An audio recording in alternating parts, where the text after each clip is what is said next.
So the report that you've just been part of on the way to combat extremism and terrorism suggests a situation that's very complex and demands a long-term, patient approach with soft and hard power. Do you think that the United States is committed to that long-term approach?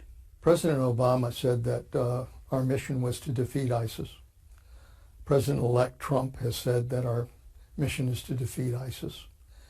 So if we're serious about ultimately defeating ISIS, it's going to require both our hard power, our military, intelligence, law enforcement capability to fight them on the battlefield. But it's also going to require that we go after the root causes. From what you've heard from the Trump campaign during the course of the campaign and since his election, do you think that the president-elect understands the complexity of what's needed to battle terrorism and extremism?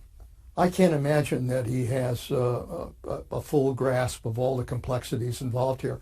As a matter of fact, there are people who are in office who are responsible for dealing with some facet of terrorism who don't understand all of the complexities. So I think the new president, a new administration, is going to have to understand these complexities, understand all of these elements, and really embrace a comprehensive strategy if we're going to be successful. You're being very diplomatic about the president-elect and what he said about foreign policy. You've not been always quite so guarded with your words. After he was elected, you said that there was the possibility that he would be an unmitigated disaster on the foreign policy and national security front. What do you mean by that? If he tries to implement some of the crazier things that he talked about during the campaign, then it could be an unmitigated disaster.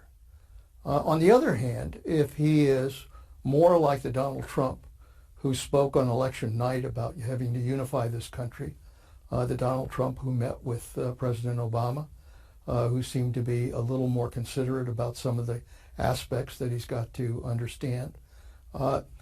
If he's willing to reach out and try to develop a coalition of both Republicans and Democrats in order to govern, this country could be on a much better track. There's even talk in some European countries, and I'm thinking of Germany in particular, that this could herald the end of post-World War II alliances, that NATO, for example, really is under threat now from the Trump presidency. Is that alarmist, or do you think it's possible? Well, you know, if you draw just from the rhetoric of the campaign, I can understand where you would worry about that possibility. And the reality is, when you go into that job and you look at